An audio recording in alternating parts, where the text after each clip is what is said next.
एक तरफ स्वतंत्रता दिवस के दिन देश के प्रधानमंत्री द्वारा लाल किले से महिला सम्मान और नारी शक्ति को लेकर भाषण दिए जा रहे थे। वहीं दूसरी ओर उसी दिन एक गर्भवती महिला के साथ गैंगरेप, उसके परिवार के 7 लोगों की हत्या के 11 दोषियों को गुजरात सरकार द्वारा उनकी सजा को कम्यूट करके उन्हें जेल से रिहा कर दिया गया था। नमस्कार, मेरा नाम विदित शर्मा और मैं आपको बिल्किस बानो केस से जुड़ी हर एक चीज को विस्तार से बताऊंगा। दोषियों की रिहाई कैसे हुई, उसके पीछे की नीति क्या है। साल 2002 गुजरात दंगों के दौरान बिल्किस बानो अपनी सुरक्षा के लिए एक गांव से दूसरे गांव तक अपने परिवार के लोगों के साथ जा रही थी।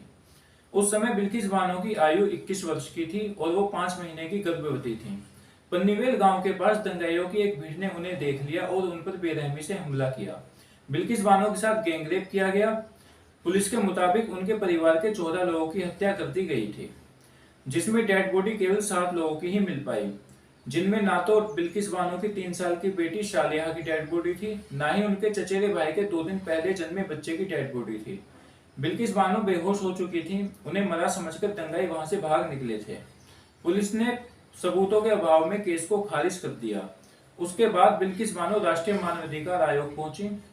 बिल्किस बानो ने सुप्रीम कोर्ट में याचिका दायर की। सुप्रीम कोर्ट के निर्देश पर मामला सीबीआई कोर्ट को सौंप दिया गया। साल 2004 में बिल्किस बानो के दायर एक आवेदन पर मामला गुजरात से मुंबई में स्थानांतरित कर दिया गया था। आरोप ये लगाए गए थे कि बिल्किस बानो और उसके परिवार को जान से मारने की धमकियां दी जा रही थी। जनवरी साल 2008 में मुंबई की निचली अदालत ने 11 दोषियों को आजीवन कारावास की सजा सुनाई। साल 2017 में बॉम्बे हाई कोर्ट ने निचली अदालत के फैसले को सुरक्षित रखा। साल 2019 में सुप्रीम कोर्ट ने गुजरात सरकार को निर्देश दिया कि वो बिल्किस बानो को 50 लाख रुपए का मुआवजा, एक घर और एक नौकरी दें। मगर बिल्किस बानो के पति याकूब रसूल के मुताबिक ना तो उन्हें कोई नौकरी मिली है, ना मुआवजा मिला है और ना ही आवास मिला है। इसी मामले में से एक दोषी राधेश्याम शाह ने छूट की मांग करते हुए गुजरात हाईकोर्ट का दरवाजा खटखटाया, मगर गुजरात हाईकोर्ट ने भी यह कह दिया कि रिहाई पर विचार करने के लिए उपयुक्त सरकार महाराष्ट्र ही होगी, क्योंकि मामला महाराष्ट्र में चला है।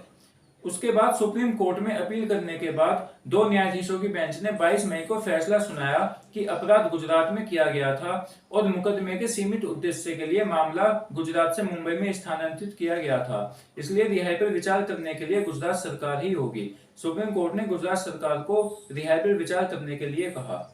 गुजरात सरकार की बनाई गई एक समिति ने रिहाई पर फैसला सर्वसम्मति से लिया। जिस समिति ने रिहाई पर फैसला सर्वसम्मति से लिया, उस समिति में 2 भाजपा के विधायक, एक पूर्व निगम पार्षद और एक महिला विंग की सदस्य थी। इस समिति में केवल एक ही राजनीतिक दल के नेता थे। रिहाई के कुछ वक्त बाद समिति में रहे बीजेपी के गोधरा से विधायक सीके राहुल जी का बयान आया कि उनमें से कुछ ब्राह्मण थे और वो संस्कारी थे, जबकि सीआरपीसी की धारा 435 में साफ साफ कहा गया है कि सीबीआई द्वारा लिए गए फैसलों पर राज्य सरकार द्वारा रिहाई पर विचार करने के लिए केंद्र से परामर्श लेना आवश्यक है, मगर राज्य सरकार ने केंद्र से कोई परामर्श नहीं लिया। अब सबसे बड़ा सवाल यह है कि दोषियों की रिहाई गुजरात सरकार के 1992 की नीति के तहत ही क्यों हुई। ये नीति क्या है और ये नीति 2014 की नई नीति से कैसे अलग है।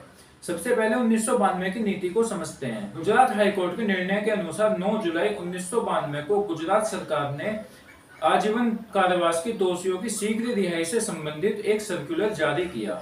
जिन्होंने 1978 और उसके बाद 14 वर्ष की सजा पूरी कर ली थी, उनकी रिहाई पर विचार करने के लिए सरकार को पूरा अधिकार है। हालांकि यह सर्कुलर केवल 2 पेज का है।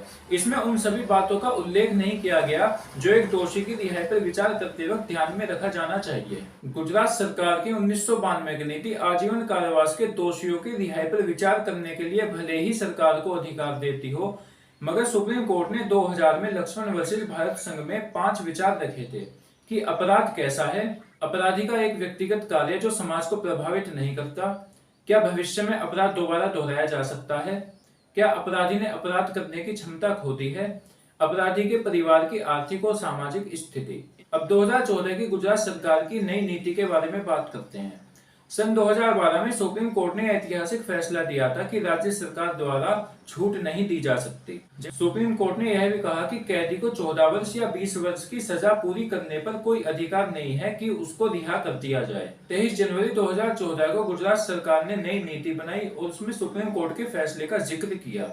नई नीति सरकार को सीबीआई द्वारा दिए गए फैसले, बलात्कार, सामूहिक बलात्कार के साथ हत्या के दोषी ठहराए गए कैदियों को छूट देने से रोकती है।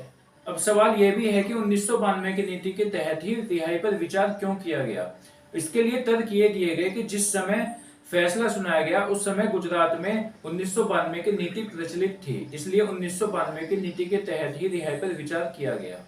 और साफ साफ मान भी सकते हैं कि यदि 2014 की नीति के तहत ही विचार किया जाता तो दोषियों की रिहाई कतई नहीं हो पाती। एक गर्भवती महिला के साथ गैंगरेप होना और उसके परिवार के 14 लोगों की बेरहमी से हत्या कर देना, जिसमें शामिल उसकी 3 साल की बेटी और उसके चचेरे भाई के 2 दिन पहले जन्मा बच्चा हो, और उनके 11 दोषियों को गुजरात सरकार द्वारा उनकी सजा को कम्यूट करके रिहा कर देना, न्याय व्यवस्था से भरोसा उठने पर मजबूर करता है और इस फैसले को सरकार का मनमाना फैसला साबित करता है।